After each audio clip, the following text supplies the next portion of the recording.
गगन, सबीरा, ये सारे तत्व आप में मैं चैतन्य करना चाहता हूं। क्योंकि ये सारे तत्व आप में चैतन्य हो जाएंगे तो आप बैठे नहीं रहेंगे, आप उठ जाएंगे, आप खड़े हो जाएंगे, आप चल पड़ेंगे, दिव्यमान बन जाएंगे। आप अपने आप में संपूर्णता के साथ आप चैतन्य होकर उस चैतन्य से मुलाकात कर लेंगे, स्वयं में सुख शांति समृद्धि से पूर्ण हो जाएंगे। ऐसा हो सकता, ऐसा होगा कि मैं नहीं चाहता खुद अगर तब होगा, तुम भी तो नहीं चाहते। जीव कभी नहीं मरना चाहता, मर जाता कि जब मजबूर होता, जीव छटपटाता, बिलखता, जीव समाप्त होता है। मृत्यु बहुत दुष्ट दुख देती है, मृत्यु बहुत पीड़ा देती है। पूरे जिंदगी में पीड़ा मिला लो, पूरे जिंदगी का दुख मिला लो और इकट्ठा कर लो, उससे कई गुना ज्यादा दुख मृत्यु के समय तुम्हें भोगना पड़ेगा। एक जीव के लिए मृत्यु दुख और एक शिव के लिए मृत्यु श्रृंगार,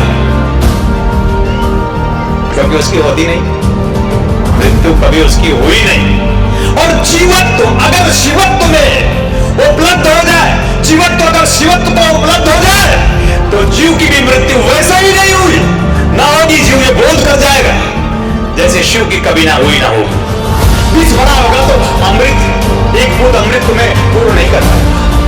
इतने बूंद तुम छल का, छद्म का, व्यभिचार का, वासना का, तृष्णा का, हजारों बूंद तुमने विष पर, ये विष, विकार विष, विकृतियां विष, दुष्प्रवृत्तियां विष तुम्हें रोज रोज मार रही।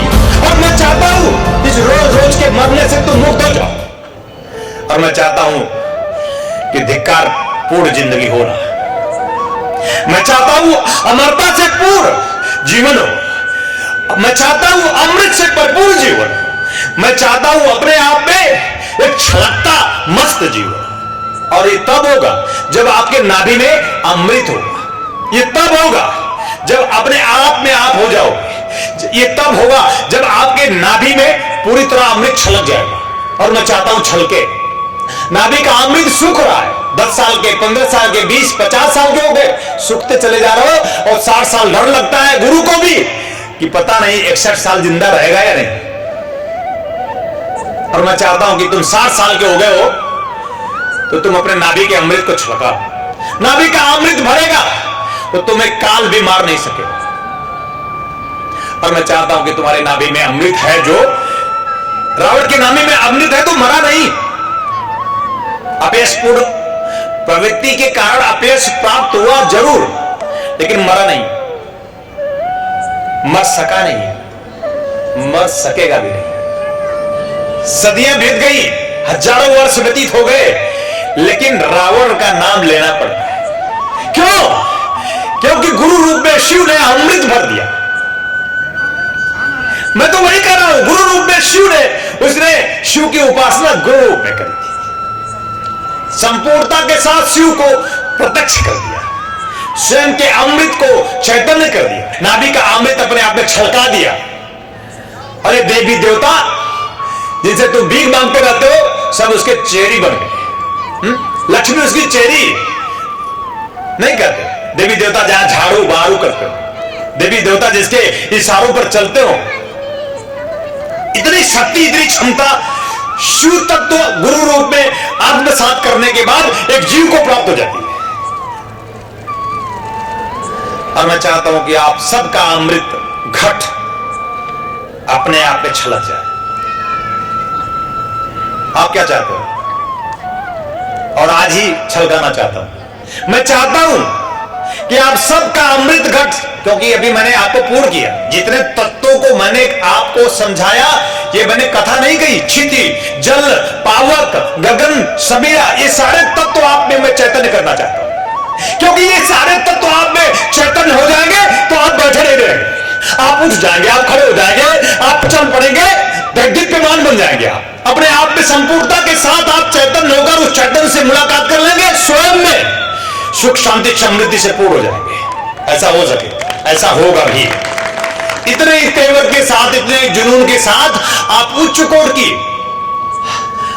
अमृत चैतन्य करने की भावना आपने नाभि में तैयार हो जाए। कल नहीं, आज, अभी इसी वक्त मैं आप सबको ऐसी उच्च कोटि की दीक्षा दे रहा हूं, जिससे सारे तत्व आप में जागृत होकर अमृत रस छलक पड़े आपकी नाभि में, जिससे आप कभी ना मर सको मेरे नाम रूप से, उस ईश्वर के नाम रूप से, परमात्मा के नाम रूप से। पता चले, सदियां गवाह रहे कि किसी का पुत्र था, सदियां गवाह रहे कि किसी का शिष्य था, सदियां गवाह रहे कि कोई था। मेरे पिताजी का नाम श्री हरिहर नाथ शुक्ला, मेरे दादाजी का नाम श्री नरपति शुक्ला। मेरे दादाजी के पिताजी का नाम मुझे मालूम नहीं, तुम्हें मालूम है क्या? और उनके दादा का तो तुम्हें भी नहीं मालूम होगा। मर गए, मैं मरना नहीं चाहता। हा? राम जी के पिताजी का नाम दशरथ, दशरथ के पिता का नाम अज। अच्छा, आज के पिता का क्या नाम था? मर गए। मैं नहीं चाहता तुम मरो, और ये तब होगा, और तुम भी तो नहीं चाहते मरना। जीव कभी नहीं मरना चाहता, मर जाता कितना मजबूर होता, जीव छटपटाता, बिलखता, जीव समाप्त होता है। मृत्यु बहुत दुष्ट दुख देती है, मृत्यु बहुत पीड़ा देती है।